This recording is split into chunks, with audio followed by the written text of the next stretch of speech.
Regulação hormonal das principais vias metabólicas em mamíferos. Primeiro, metabolismo de carboidratos, aminoácidos e ácidos graxos no fígado. E depois os hormônios, a atuação da adrenalina, glucagon e insulina. Então, começando pelo fígado, metabolismo de carboidratos. A glicose é transformada em glicose 6-fosfato para ficar dentro da célula. De acordo com a necessidade energética, o seu destino vai ser feito. Então, quando temos energia, produção de ATP. Na saciedade, glicogênio hepático, GLUT2 exposto na glicose sanguínea. Quando tem sobra de glicose, pode ser acetil-CoA para produção de lipídios e ácidos graxos, ou ir para a via das pentoses e virar blocos de construção. Exemplos, NADPH e pentose. Agora, metabolismo de aminoácidos. Pode ser para produção de proteínas próprias, hepáticas do fígado. Então, e pode ser também advindo da quebra das próprias proteínas do fígado, esses aminoácidos. Para a produção de proteínas plasmáticas, a exemplo, albumina e do sistema complemento. E pelo sangue ir para outros lugares. Além disso, produção de nucleotídeos, hormônios e porfirinas. A partir do piruvato é degradado, formando ureia. Pode ser encaminhado para gliconeogênese, quando há hipoglicemia. E acetil-CoA para produção de glicogênio, lipídios e ATP. Pensa, produzir ATP a partir de aminoácido não é normal. Aminoácido, proteína, músculo. Então, isso acontece quando as outras estão bloqueadas, as outras vias, em casos de inanição. Sobre o metabolismo de ácidos graxos. Ocorre em uma alta energética e é a beta-oxidação de ácidos graxos, quebra deles. Produz acetil-CoA, aumenta colesterol e corpos cetônicos. O metabolismo de ácidos graxos ocorre na alta energética pela beta-oxidação que transforma em acetil-CoA. Diante de um excesso de ácidos graxos, há a produção de colesterol e corpos cetônicos. O papel da adrenalina na regulação das vias metabólicas. Em primeiro lugar, aqui, ocorre quando o seu corpo requer energia extra. Logo, não há uma baixa de glicose. E por isso, não ocorre cetogênese. Essa é a principal diferença do glucagon, que tem uma baixa de glicose no corpo. Então, a adrenalina é extra. O seu corpo está requerendo energia. O que ele precisa? ATP. E para produzir ATP, fosforilação oxidativa, oxigênio. Como que eu aumento o oxigênio? Fisiologicamente, aumentando o fluxo sanguíneo e o ar no corpo. Então, dilata as vias aéreas, os alvéolos, enfim, aumenta a entrada de ar, aumenta a frequência cardíaca e a pressão arterial, para esse sangue ser bombeado. O receptor da adrenalina é o beta-adrenérgico, que a gente já vai falar aqui a nível celular. Junto com ela, o glucagon é aumentado e a insulina diminui.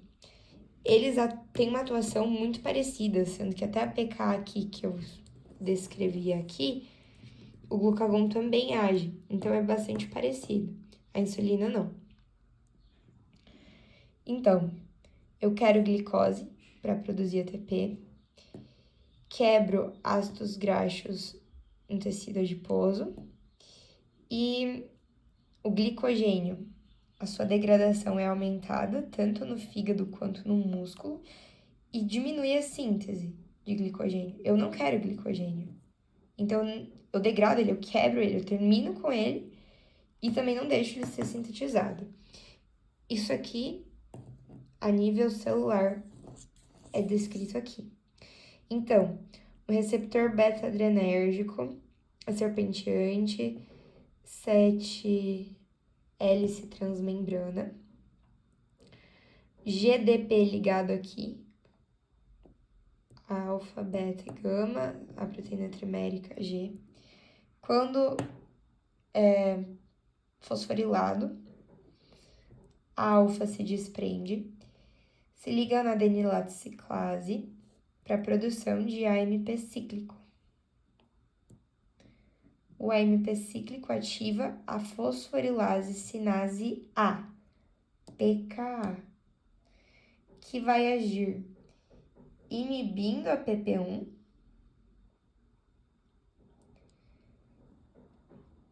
fosforilando a glicogênio sintase e fosforilando a fosforilase A. Qual é o papel da fosforilase A? Quebrar glicogênio, destruir glicogênio. Quando ela é fosforilada, ela fica ativa.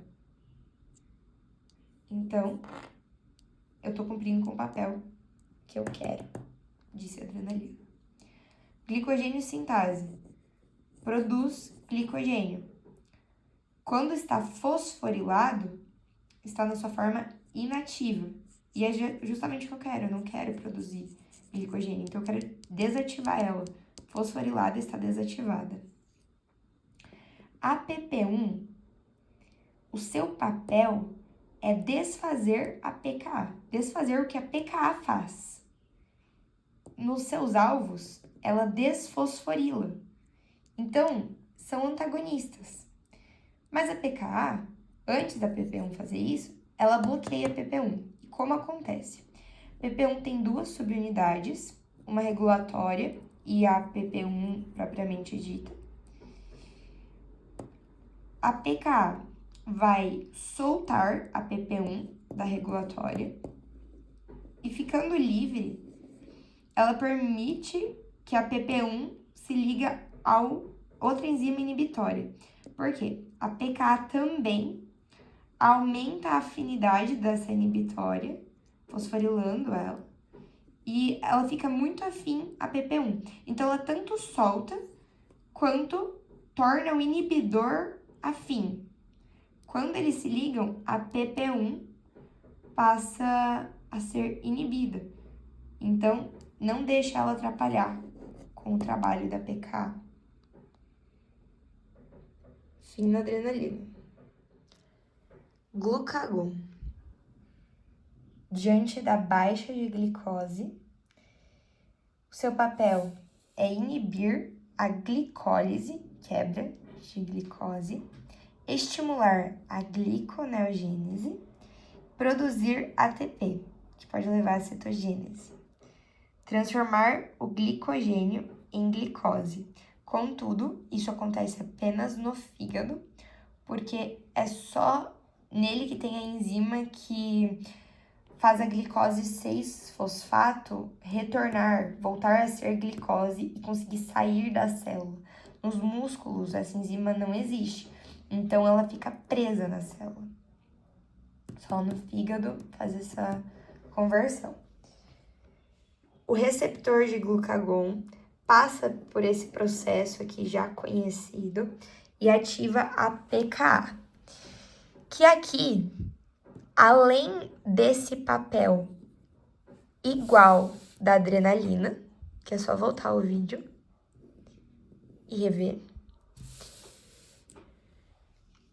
ela também atua fosforilando triacilglicerol lipase, que no adipócito promove a quebra, beta-oxidação, dos ácidos graxos.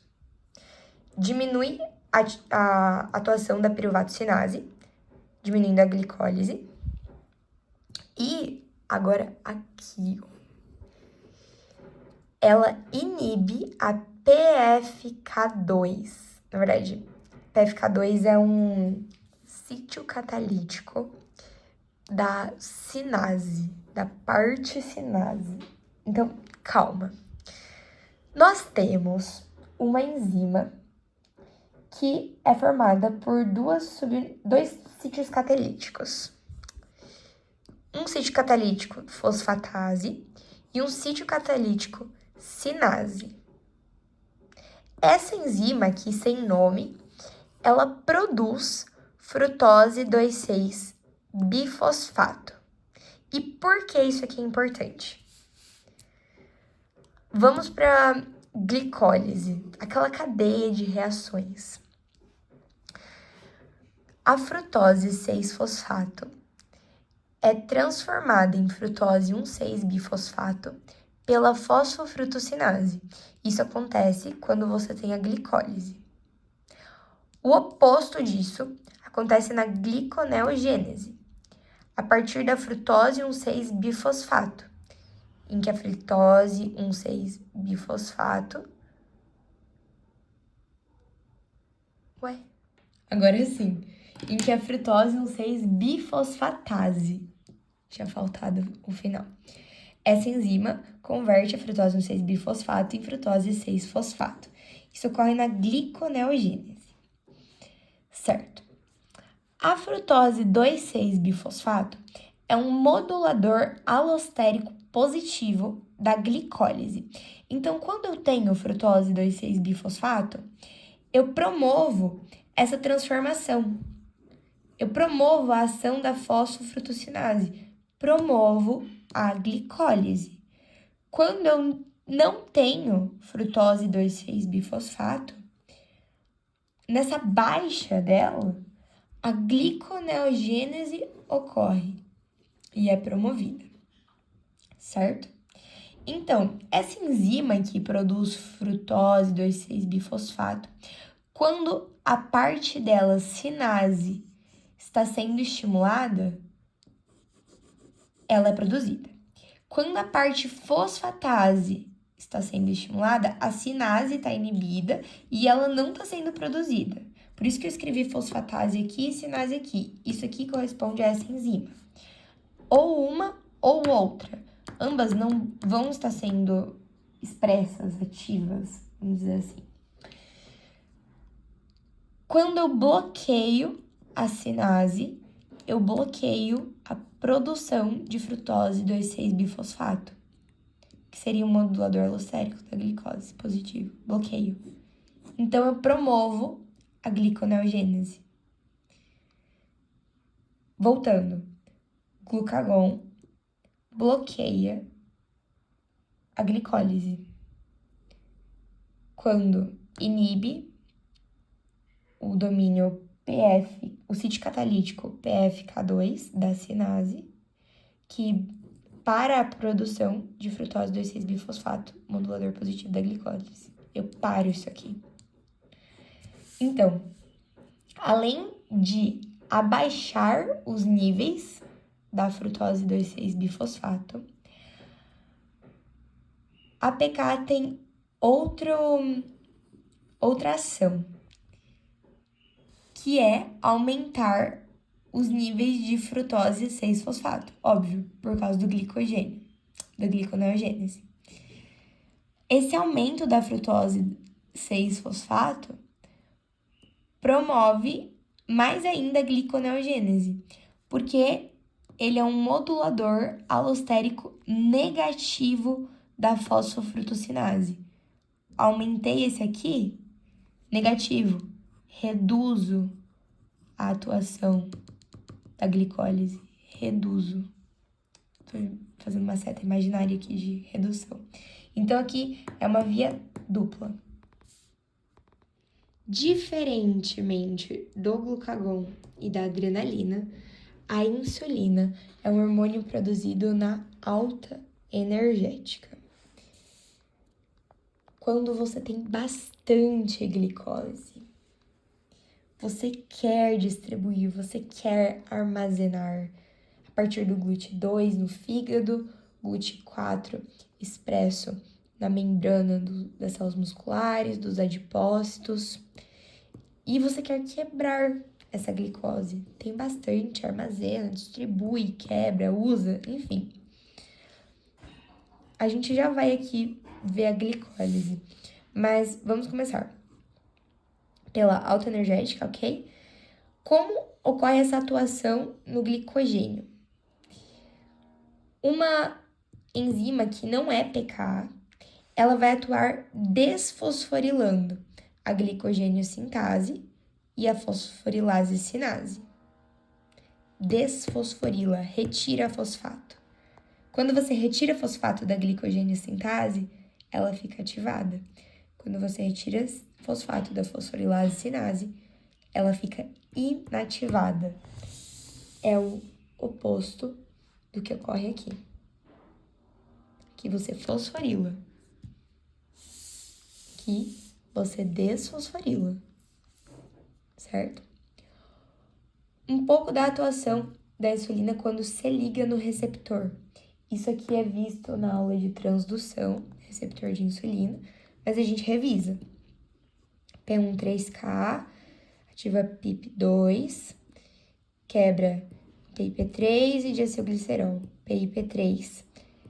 Ativa tanto a PDK1 quanto a PKB.